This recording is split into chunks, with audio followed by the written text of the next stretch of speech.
Well, look what the cat done drug in. This is Bootsey, TwoFly from TwoFly International Clothing Brand, and we are back. Let me set y'all straight. Same back channel. Let's see. Oh yeah, y'all in there. I'm in here. Well, another week has gone by. Lot of shootings. The guy up in Buffalo, a lot of mass shootings lately. Geez, man, y'all have no chill, man. Let's just get straight to it. It doesn't matter if it's here in Atlanta. It doesn't matter if it's Florida. It doesn't matter Cali, New York, Chicago. It's just wherever, man. Everybody got a gun, and everybody just shooting, man. I mean, Jesus, man, you're basically just doing what they want you to do. You know what I mean? It's all a setup, man. And, these laws, man, they basically gave everybody an open carry, a right to bear arms, but people have basically abused it, Lots of shootings, man. Innocent kids being shot, the schools getting shot up. Man, y'all out of control, man. But like I said before, I knew a lot of this was going to happen anyway. I knew it. I predicted it. I've been said it was going to happen. Y'all was already shooting even without the law being like that. Nobody cares. They just, the consequences is just the consequences. But let me tell y'all something, man. I got a story, man. A guy, he was like a little brother to me, man, CJ. I never did tell this whole story, but man, let me see. When I was younger, CJ was like a teenager. He was like a neighbor. When I was roommates with like my big brother Damon, and we was roommates. Like we was living in a house together. Me, him, his girl Tawana, Deja, his daughter when she was like a baby. It was Will and Rick. His younger brother Rick was there off and on. So we was like in a house right by where the Braves used to play, Turner Field. So it's back. Oh man, I was in my 20s, man, like early 20s. So in order for me to stay out of trouble and kind of somebody that kind of held me down, Damon held me down. It was Damon and my boy G-Rod. G-Rod was like, hey man, you're having a lot of problems at home. Why don't you call Damon? Call D-Dog. We used to call him D-Dog. So D-Dog was like, hey man, yeah man, you come stay with me, man, and we was just like brothers because we had so much in common. We wrote rap music together. I mean, kicked it, had just a lot in common back then and at that time. So we're basically over by the Turner Field at that time. Kind of a wild neighborhood. Summer Hill is the nickname of the neighborhood. So it's basically a wild neighborhood.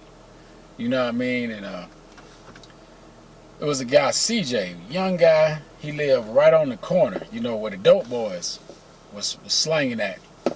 But he stayed right there. He was in school then. And CJ would, start writing music, start producing music. And he told me, like, man, I be hearing you rap and you be making little tapes and, songs and stuff. And he's like, man, you the one that made me want to rap. You know what I'm saying? I was like, wow, that's real interesting, to have a little influence on somebody. And sometimes them influences carry on because I was like the first person he ever probably seen that had a gun. Like I had a gun back then because the neighborhood was so wild that I carried. I mean, I ain't lying, man. I had the holster and all, man. I was ready to go because it's so wild, especially at a certain age for us, like especially black people, man. We grew up in the hood, so you just never know what's gonna happen. You got to be trained to go.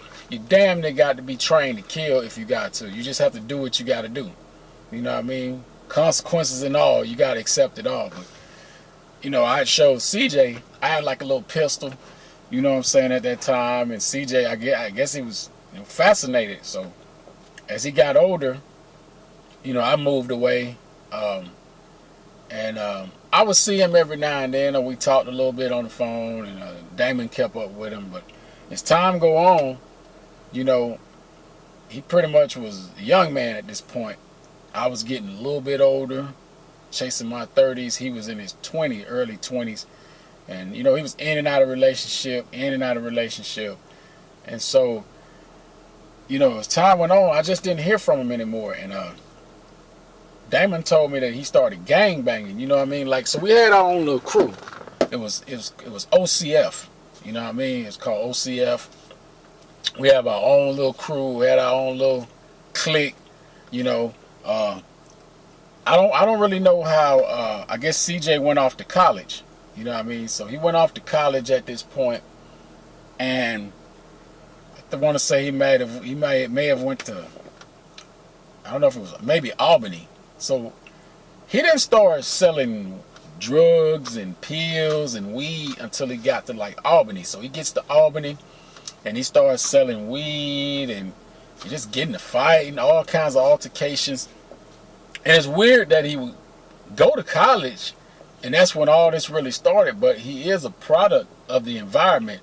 When you grow up seeing drug dealers standing on the corner every day, you see junkies like we saw. Just all kind of crazy stuff. Streetwalkers, Jays, crackhead, just whatever. You see it all, but I guess you become a product of your environment. So he went up there to Albany, couldn't get along with a lot of the college students, certain ones. He started selling drugs. Then when he came back home, started getting into dope. Then he joined somehow he joined the Bloods. I guess he was by association. I don't know how he got in, but he joined the Bloods. So he was like, yeah, man, OCF is blooded out now. We blooded out. You know what I mean? I was like, damn, when did this happen? When did he start banging? When did he? Because I know we had a good little surge in Atlanta in certain areas, and they started having Bloods, and things like that in certain areas. So, but I didn't know he was associated with it. I had no idea. So he joined the gangs and started, he always been a working guy. Like he had a job, he had a girlfriend, that didn't work out. He had a couple of them that didn't work out. But so basically somebody from prison had gave an order. It was a hit out on a judge or something like that. Some kind of hit they put out. Because, those judges in Atlanta and the Georgia judges, man, they are something else, man. They will have you hemmed up. And who knows? So, but I think the order came from North Carolina. I don't know how this message came through. I don't know how he got the message. But he somehow volunteered. They went to North Carolina and kidnapped a DA's daddy, as a female DA or something, and they had an order coming from the high-ranking Bloods to kidnap a DA's daughter. Kidnap the DA's dad. It's some kind of retaliation that he wanted on the court system. But CJ somehow carried it out. So he carried out the hit. You know what I mean? And I get a phone call one night, and Damon was like, yo, man, they got CJ. And I'm thinking, like, who got CJ? And Damon was kind of crying, he was real upset. And I'm like, bro, what are you saying? He's like, man, the police got CJ. He was like, because I saw it on the news, was where the DA's dad got kidnapped in North Carolina, and then they said somebody had him down here in Atlanta. So he went up to North Carolina, got the man, put him in the trunk. They tortured him, kidnapped him. I mean, whooped his ass probably. It probably whooped his ass, And once all that went down, they somehow found out it was a white chick, one or two more black guys that was involved in the shit, and they went and basically got their ass. So they knew where they was. They was like in Fourth Season, right there near the State Pen or something. And they went in there and surrounded the whole block, man. I remember I saw it on the news, and I didn't know it was him that did the shit. I had no clue that was CJ that did it. And they kidnapped the man, so they had kidnapping. Torture.